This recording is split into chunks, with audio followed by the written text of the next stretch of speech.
Welcome to All Change, the programme that puts design at the heart of the learning experience. Today we're at Sherborne Fields Special School in Coventry, and over the course of a single weekend we're going to be transforming a classroom for children with autism.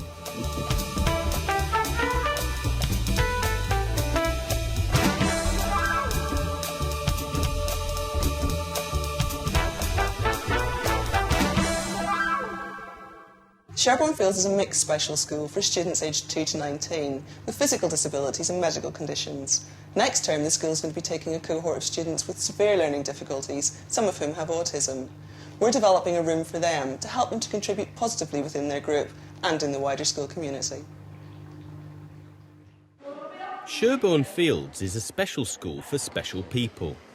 It's a mixed day state school for pupils with physical disabilities aged from 3 to 19. Some pupils have severe or profound learning difficulties, and the curriculum is tailored towards the individual needs of these students, who eventually work towards GCSEs and vocational qualifications such as City and Guilds and RSA awards. As the school will be having a new cohort of Year 7 students next term, we're going to be creating a special learning space for them. And also in today's programme, we visit a school designed more than 30 years ago that was ahead of its time. Its classrooms and breakout spaces still work well today. The Beehive School, designed to showcase new ideas in architecture. Now it's actually going to be built. And we showcase some products to help enhance your staff room.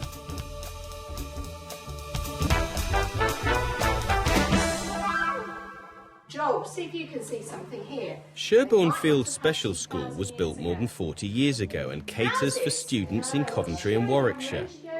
There's a much more acute need for specific learning environments here than in most schools.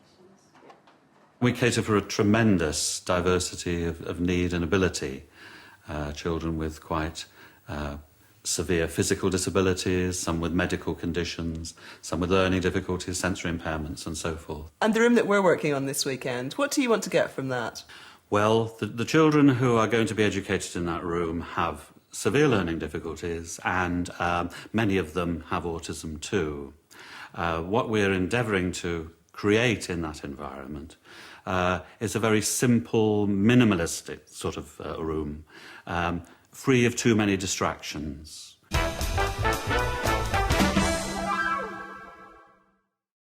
It's because other special schools in Coventry are oversubscribed that a new cohort of children with severe learning difficulties are arriving at Sherborne Fields.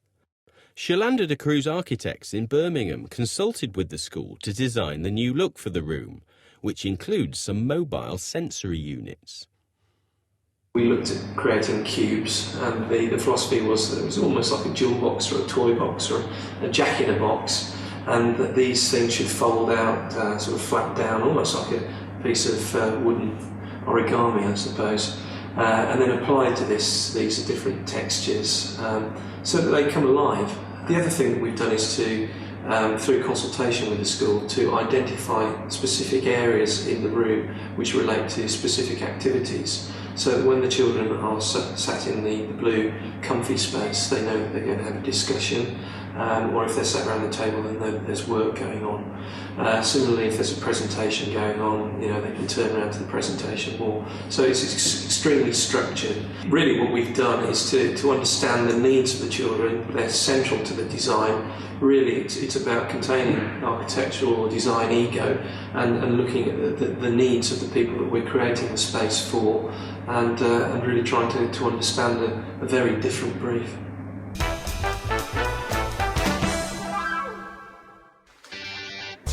The room has been a functional but not a vital space at Sherborne Fields and was a bit of a dumping ground for clutter. So it was out with it all before work started.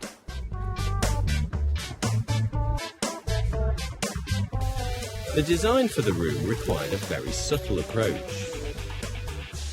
So John, something quite different this week, quite a specialised room that we're creating. Yeah, but also a simple room as well, because of the learning difficulties of the children who are coming here in September.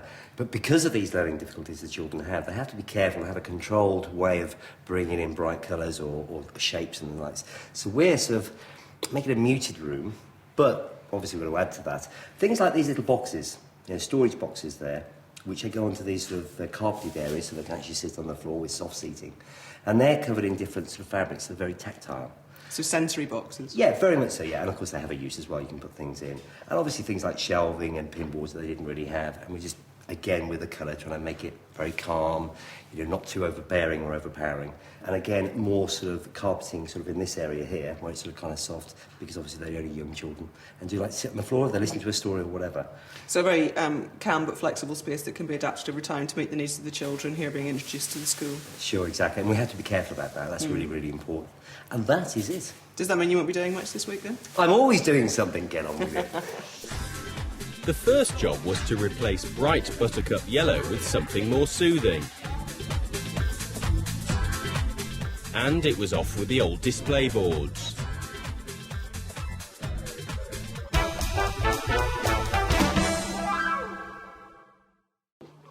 At Sherborne Fields School, there are special circumstances to be accommodated when the needs of children with severe learning difficulties are assessed.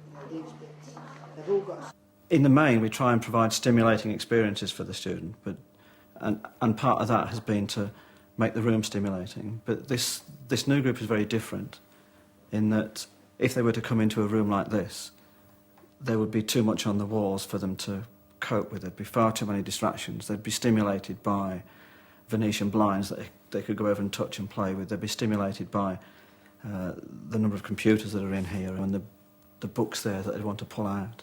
And so we're really looking to create something very different with this room. Still meeting the needs of children, but their needs are such that they don't cope particularly well with unplanned stimulation. And so the room is going to be a room where stimulation around the walls and in the room itself is at a minimum. So unlike other rooms at Sherborne Fields, the zoning of the new room needs very careful consideration. Autistic children's expectations of their school day need to be managed sensitively. When they're on the carpet is a cue as to how they need to behave, and the carpet is also a cue as to how things are going to progress. So they know that if they're sitting at the tables, it's work, and they know that if they're sitting on the carpet, it's a group session where they can contribute and they can relax, and because uncertainty is a great troubler to quite a lot of youngsters.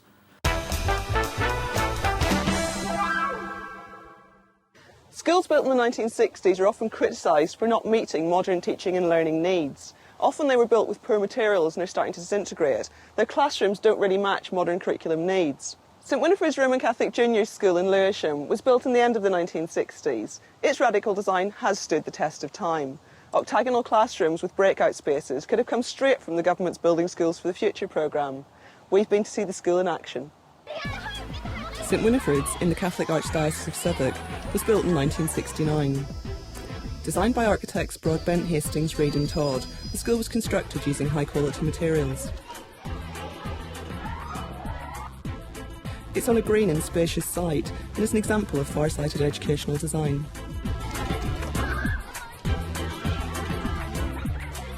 The most innovative thing about the design at the time was the modular classrooms. The classrooms are divided into two octagonal pods, which are joined by ancillary mezzanine teaching areas. This allows for a variety of uses during the school day. 36 years on, the building still meets the original design specifications.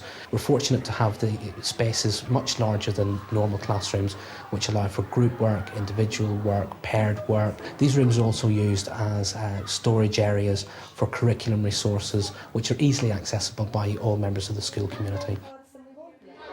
We have a general purpose hall. The hall's deployed in the morning for assemblies. At lunchtime, it's a dining hall.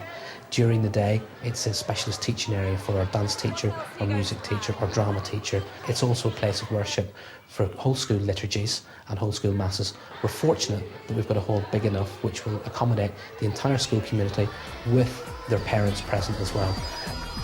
The small ancillary learning spaces alongside large octagonal classrooms are what make the architects who designed the school so innovative. They lend themselves very well to 21st century teaching and learning styles. In fact, many new schools are being built with breakout spaces for small group teaching, just like these. One of the things that the architects couldn't have envisaged when they designed the school in the late 60s was the use of ICT as a core subject in the curriculum. We're very fortunate to have the space to have a purpose-built ICT suite with a complete network of computers. The building itself doesn't add greatly to the ease of networking. We've had to provide a wireless bridge between the buildings to ensure that all the classrooms have standalone internet access. For an inner-city London school, St Winifred's is blessed with lots of green space. The outside teaching area has also been octagonally designed to mirror or to reflect the design of the classrooms and the buildings themselves. Groups go out, they sit around the benches, they conduct reading lessons, story times. In keeping with the original design, the school staff room has been extended for a team which is much bigger than it was in the 1960s. The head's office has also been enlarged, octagonally of course. Refurbishing the children's outside toilets was a priority. Modern loos replaced one of the elements of the original design that hasn't stood the test of time. Nearly 40 years on, the architects have to be commended for their forward thinking. The school more than meets the needs of its pupils. The octagonal classrooms are quirky in design. They're also unique. It's a wonderful place to work. Knowing that you've got that breakout space, it allows for more individual, more group and more one-to-one work.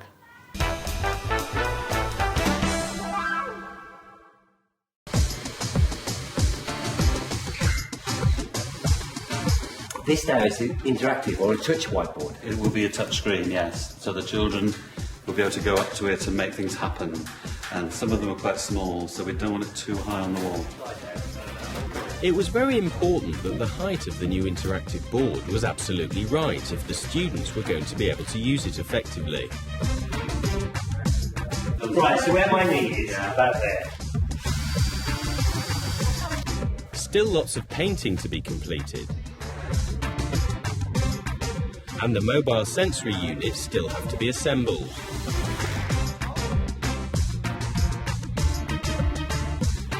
Oh, and yes, then they need painting. The classroom is going to be used by very special children, and we've decided that we're going to zone this classroom. It's very important for these children to know exactly what they're doing and where they are during the day. As they enter, there's a very soft area. There's carpet on the floor, there's soft seating, there's fun boxes of storage. There, they can acclimatise the whole classroom. They then come over here. This is where they learn, and they're going to know they're going to learn here. We have a smart board on here, which they can come up, they can touch, they can feel. Then, they know exactly when they're in the classroom, what they're doing, where they are.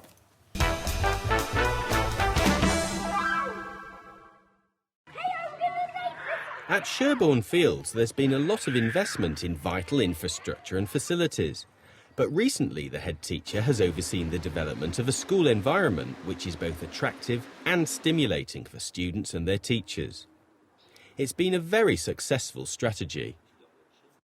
David, this is a lovely tranquil space in the heart of your school, but I know you had to bring additional funding in to be able to do this.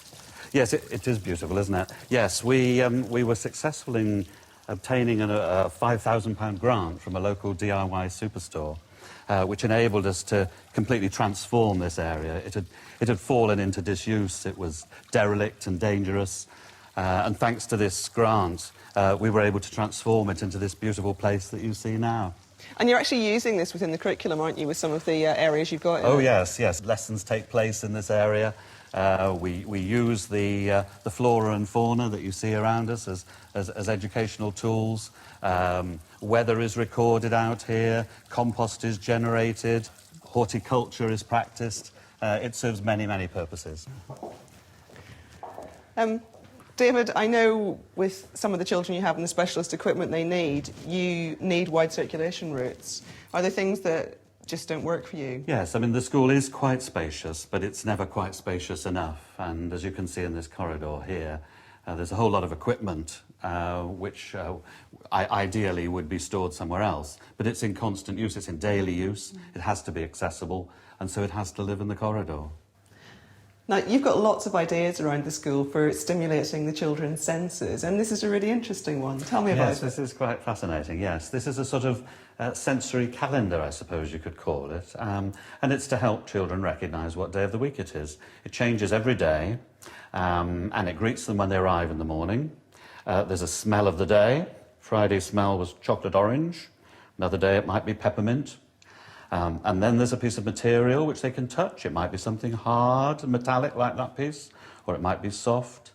And then there's a piece of music of the day. And every day's piece of music is very different. One day it might be some reggae, another day it might be a piece of classical music. And that all helps the children to orientate themselves and to make sense of their routines. But every Friday, they would know it's Friday. Oh yes, because this is Friday's set of sensory stimulation, and if you come in on Monday, it'll be a different smell, a different piece of material, and a different piece of music. So that adds to their comfort levels coming to school. Indeed, yes. Fantastic. Yes. Shall we continue with our tour? Yes, sir. David, this is just one of a range of specialist areas that you have in the school, isn't it? Yes, this is our soft play area, and adjacent to this we have a sensory room behind me here. We also have a swimming pool, which doubles as a hydrotherapy pool. Yeah, because of the range of abilities and the wide age range that we cater for here, we have to have a whole gamut of different specialised resources. I'm sure this is a great attraction for some of your students. Oh, it's very popular, yes. Yeah, children can really let off steam here, and some of them will run around. They have great fun in here. Another important element of the design was the provision of some new shelving. John Craig constructed an inexpensive unit from good old MDF. It was painted a pale blue to blend in with the shade chosen for the walls.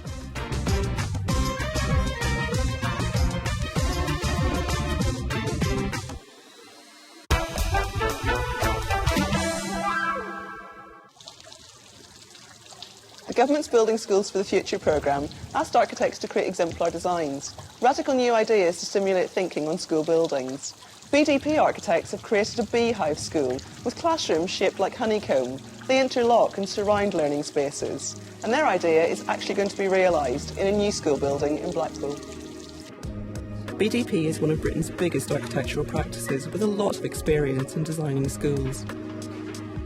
Their exemplar design for the Building Schools of the Future scheme was based on Hampton Gurney School, one of BDP's most innovative designs. It's a multi-storey school on a compact inner-city site, and its radical outdoor play decks and curved classrooms help lead the thinking towards the beehive concept. The Beehive School really came out of the idea that the classroom wouldn't just be a rectangle, but might be something a bit more interesting, something that could actually interlock and wrap and go around corners. So we looked at nature, and hence the beehive concept, the idea of a honeycomb classroom, a hexagonal classroom that could combine in plan to enclose space, but could also be extruded vertically, to use the analogy of a beehive, and actually create homes for little children. It's a tight urban site, so the school's vertically configured. It's on 5 floors, and the idea is that the children get older as they move up the school. It's also a two-sided approach, the idea that there's a light, airy southern side and then a more solid northern side. And this is to do with the idea of capturing sunlight, capturing air for the children, but then also providing good daylight to the classrooms. The classrooms themselves are really sort of rather modest. Obviously they're hexagonal in form, which we think makes them more interesting, but we haven't tried to make them sort of freaky or odd. They're basically quite understated, quite domestic. They have big openings, which are obviously familiar to children, simple lighting, simple materials. From the classrooms, there's direct access to the play decks, which can obviously be used for play, but also social functions. They can be used as learning environments. They can be used in good weather and bad. They provide shade and shelter. And this is a view moving around to the north side of the building, where you start to see the sort of the honeycomb appearance of the classroom blocks. Solid masonry walls which have good thermal properties, and then a view of the main staircase, which is the fulcrum between the beehive classroom blocks. And then the view of the building at night. So this is home time. The building's lit up as a beacon within the community. BDP's design has been commissioned by Blackpool LEA to replace a school that was the victim of an arson attack. Due to open in September 2006, it's a first, a Building Schools for the Future concept that's actually going to be built.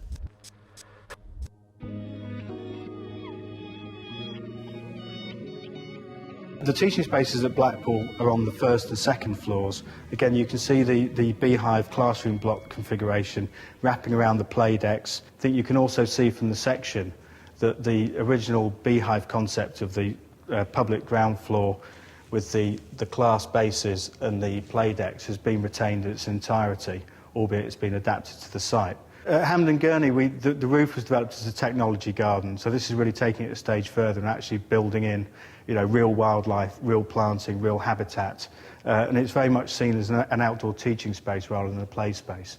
And one of the things that I think has been particularly interesting and successful is we have managed to get the building into its ideal configuration with south-facing play decks and north-facing classrooms. So I think it really has demonstrated that all that initial thinking was good thinking, and it actually works.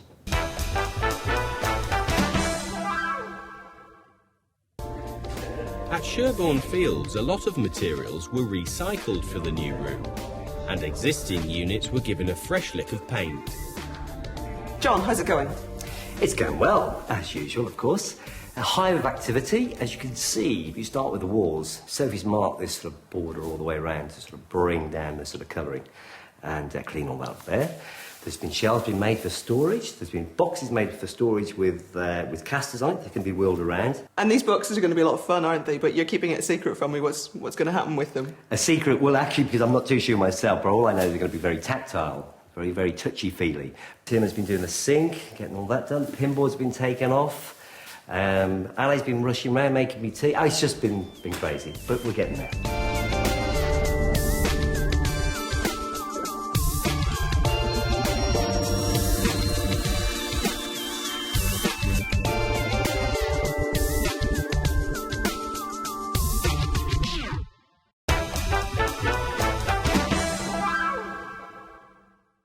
The staff room is one of the most important spaces in a school.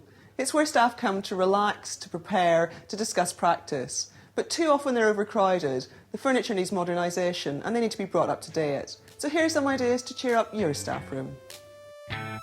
Marking, exchanging ideas, having a coffee, important staff room activities. Modern furniture makes a huge difference.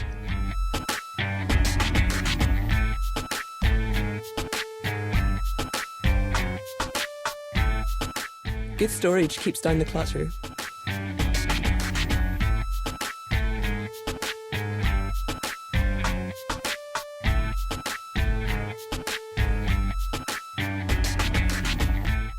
Personal storage space is very useful.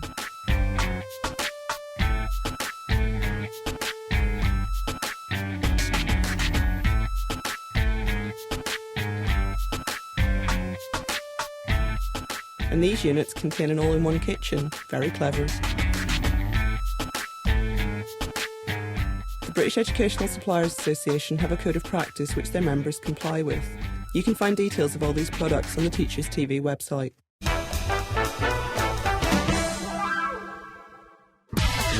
Is the new whiteboard at the right height? And where is my knee? Oh, perfect. The mobile sensory units were finished using recycled textiles.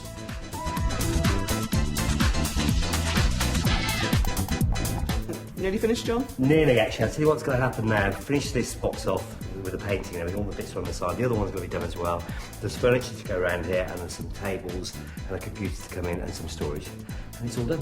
Fantastic.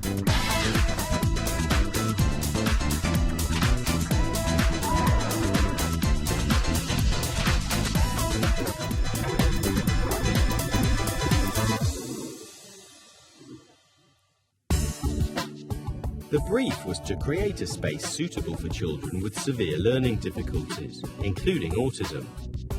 It had to have different learning zones within the space, yet avoid too much stimulation for the children using it. A rather redundant room was transformed into a functional and flexible space with plenty of storage. And a subtle colour scheme would help minimise uncertainty in the minds of the children using the room. John, quite a simple design this week, but quite a transformation. I think personally, out of the rooms that we're doing, I think the simple ones are really working. It just goes to show you don't have to do a vast amount to make a big difference. The children have never ever been to this class, and when they come in, it's going to be a very strange environment. The idea is, as they come in, they actually have a nice sort of relaxing area, if you like, with its carpet as opposed to lino, trendy little seats, these storage boxes, which are also tactile, little pads on the side. And of course there's other fabrics and bits and pieces for them to play with. And not only that, they move, which is really handy. The colouring on the walls also is equally as important. Some may say it's bland, but it's not. It's supposed to be a relaxing colour, you know, not too powerful. From what I can gather, you know, big, strong colours is exactly the opposite to what they want. They need to feel relaxed. We have some new tables and chairs here. Again, we have a small carpet area here because some of the children obviously will be on the floor again, and we don't want them rubbing their knees against hard lino. And the smartboard. And the smartboard also at a particular height. On this occasion, it was my knee actually that gauged the height. But obviously, if they come up with it on their wheelchair, if they're low down, they can actually interact with the board. So it's very much a blank canvas as the children arrive, as their needs are assessed by the staff. The room can be adapted and tailored to their individual requirements. Very much so, yes, exactly. Normally we finish a place off, but this is a room that I think will grow in time according to the children they have here. The budget for the new room was a little over £2,000.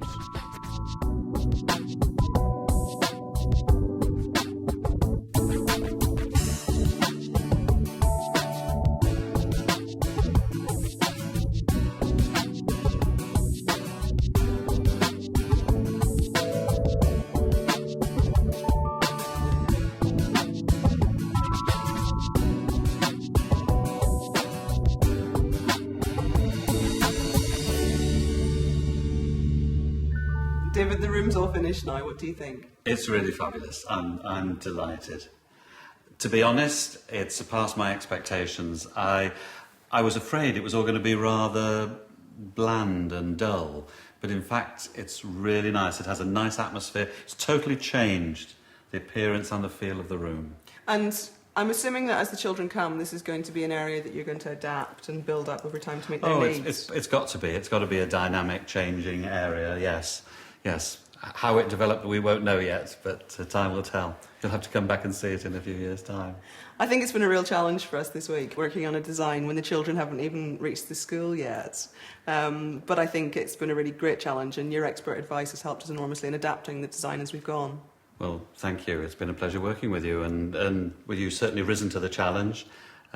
These are children who we don't really know yet either, so to some extent we're in the same boat, but I'm sure this is going to make a lovely learning environment for them. And on behalf of those children and the staff and all who are going to work in here, can I thank you and the team very much indeed. Thank you. We hope they enjoy it as well. I'm sure they will.